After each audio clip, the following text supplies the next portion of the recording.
नमस्कार, मैं कंचन सोरल और आप देख रहे हैं संप्रभु भारत टीवी। सीधी मुलाकात प्रोग्राम के इस एपिसोड में आज हमारे स्टूडियो में मौजूद है एक वीरांगना कविता सामोता जी। मैम, आपका हमारे स्टूडियो में स्वागत है। मैम, आप अपनी शिक्षा और अपने जन्म के बारे में हमारे दर्शकों को कुछ बताइए। मेरा जन्म झुंझुनू जिले के देलवास गांव में हुआ था। मैं कुछ महीनों की थी, उसी टाइम मेरे फादर आर्मी परिवार से बिलोंग करती हूँ। हमारा पूरा परिवार आर्मी में था और मेरे फादर ने नैनीताल ज़िले में एक फार्म हाउस बना रखा था, तो वहाँ पे हम सब लोग शिफ्ट हो गए थे। 7th क्लास में थी तब मेरी शादी हो गई। हम लोग वापस राजस्थान आ गए और बाकी की मेरी एजुकेशन जो है राजस्थान में हुई। 7th क्लास में मेरी शादी श्री होशियार सिंह सामोता के साथ हुई, जो आर्मी में थे, और उनका पूरा परिवार, इवन मेरे ससुर वगैरह सब आर्मी में थे। तो यही मेरा एजुकेशन की वो थी। और मैंने बाकी की मेरी 7th क्लास के बाद में मेरी जो एजुकेशन है वो मेरे ससुराल पक्ष ने, ससुर ने और जो बड़े भाई साहब थे उन्होंने, मेरे हस्बैंड ने, उन्होंने सब ने मिलके मेरी बाकी की एजुकेशन करवाई। और मैंने आने के बाद में 10th की, 12th की, senior, BA, B.Ed, MA, M.Ed, PG, ये सब मैंने ससुराल जो मेरे परिवार था उन्होंने करवाई थी। मैम, जैसे कि आपने बताया कि आपने काफ़ी एजुकेशन में प्राप्त की है और आपका एक सामाजिक कार्य में भी आपका रुझान है, तो आप आपको राजनीतिक जीवन में आप मतलब कहाँ से स्टार्ट करना चाहती हैं, या आपका राजनीतिक जीवन कहाँ से आप शुरू करेंगे, इसका बारे में हमारे दर्शकों को बताइए। मेरा राजनीति में मेरा कोई बैकग्राउंड नहीं है, लेकिन जब साहब 2001 में शहीद हो गए थे, तो मैं उसी समय से जब मैंने देखा कि मैं पढ़ी लिखी टीचर थी, तो मैंने जो महिलाओं की स्थिति देखी थी कि उनको मतलब छोटे छोटे कामों के लिए कैसे भटकना पड़ रहा है, तो मेरे दिमाग में ये आया कि क्यों ना मैं, जब कुछ भगवान ने इतना सक्षम बनाया कि क्यों ना मैं आगे होके इनके लिए कुछ करूं। तो तब से ही मैंने संभलने में मुझे थोड़ा टाइम लगा, लेकिन तब से ही मैंने जो छोटे छोटे बच्चे थे उनके लिए, महिलाओं के लिए, बच्चियों के लिए जो बन पड़ता था, मैंने तभी से मतलब उनके लिए हेल्प करना या उनको जो रिक्वायर्ड नीड थी उस टाइम के, वो मैंने उनके लिए करना शुरू किया। और उसी क्षेत्र में मैं आगे अपना काम शुरू करती रही लोगों के बीच में। राजनीति का कोई ऐसा वो नहीं था, लेकिन ये लोगों की जनमानस या जन भावना थी, क्योंकि मैंने लोगों के दिलों तक जाके, उनके घरों तक जाके काम किया है। तो उन लोगों की ये विश्वास था और मेरे साथ जुड़ा हुआ है उनकी भावनाएं कि मैं इस क्षेत्र में आऊँ। राजस्थान में राजनीति में एक महिला होने के नाते आप हमें दर्शकों को बताइए कि राजस्थान की राजनीति में महिलाओं की भागीदारी के बारे में आप क्या सोचती हैं? महिलाएं जो आज हम देख रहे हैं, हर क्षेत्र में शायद ही कोई ऐसा क्षेत्र होगा कि जिसमें महिलाओं ने अपनी भागीदारी नहीं निभाई हो।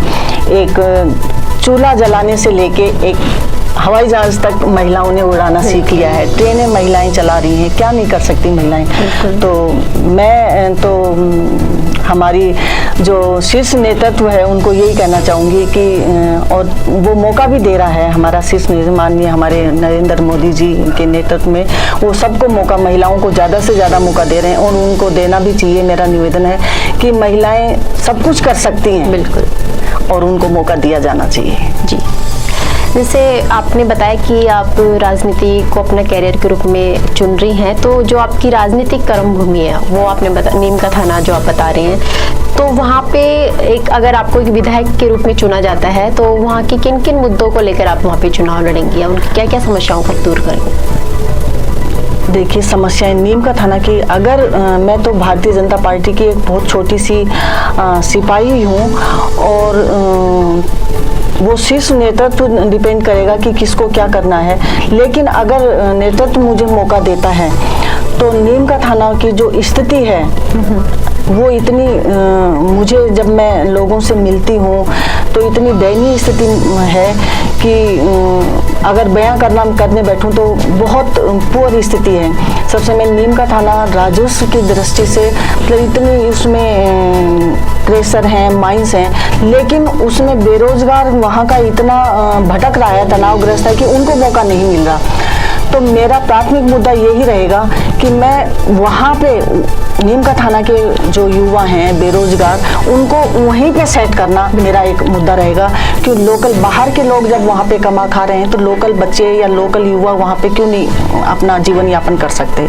दूसरा, किसान वर्ग जो है, किसानों को खेती करते हैं, सारा मतलब पूरी साल मेहनत करते हैं, मिट्टी में अपने हाथ पांव सिर रखते हैं, लेकिन उसके बाद में लास्ट में प्राकृतिक आपदा की वजह से सब कुछ तहस नहस हो जाता है। लेकिन फिर भी सरकार जो वर्तमान सरकार है कुछ नहीं कर पाती। मैंने देखा पिछले दिनों उनकी फसल कैसे खराब हुई और किसान कर्जा लेके खेती करते हैं, बच्चों को पढ़ाते हैं और फिर जो गवर्नमेंट का रवैया है उनके प्रति बहुत ही निंदनीय रहा है कि उनको कहीं भी राहत नहीं दी गई। तो मैं किसान वर्ग से हूँ, सैनिक परिवार से हूँ, तो मैं उनकी पीड़ा समझती हूँ कि एक किसान जब मेहनत करता है और फिर लास्ट में उसकी मेहनत के ऊपर पानी फिरता है तो क्या बीतती है। तो मेरा मुद्दा युवाओं को अधिक से अधिक रोजगार दिलवाने का और किसानों को अधिक से अधिक राहत देने का रहेगा। जी।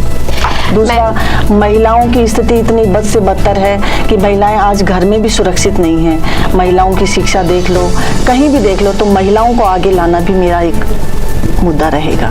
जी। जैसे कि मैम आप खुद एक वीरांगना हैं और अभी कुछ दिनों पहले वीरांगनाओं के साथ जो दुर्व्यवहार हुआ उसको लेकर आपके क्या विचार? ये राजस्थान की जो कांग्रेस सरकार है इसकी एक बहुत बड़ी दयनीय स्थिति कहूँगी और निंदनीय स्थिति कहूँगी कि उन्होंने वीरांगनाओं के साथ इस तरह का व्यवहार किया और उन वीरांगनाओं को सड़क पे उतर के मुंह में घास लेना पड़ा। ये वो वीरांगनाएं हैं जिन्होंने अपने सुहाग को खोया है। और अगर सैनिक ये देख ले सीमा के ऊपर कि ये कांग्रेस पार्टी है या ये बीजेपी पार्टी है या ये मेरा देश नहीं है या मेरे परिवार का है, तो सब कुछ खत्म हो जाता। लेकिन वो ये नहीं देखता, वो ये देखता है कि मेरे पीछे मेरा भारत देश है। तो उसी भावनाओं को देख के कांग्रेस सरकार को भी उनके साथ वही बड़ा दिल रखना चाहिए था कि अगर सैनिक का कोई पार्टी, कोई जाति, कोई वो नहीं होती। सैनिक सबके लिए सैनिक होता है और वीरांगनाओं ने तो खोया है और उसके दर्द को महसूस करके उनको तवज्जो देनी चाहिए थी।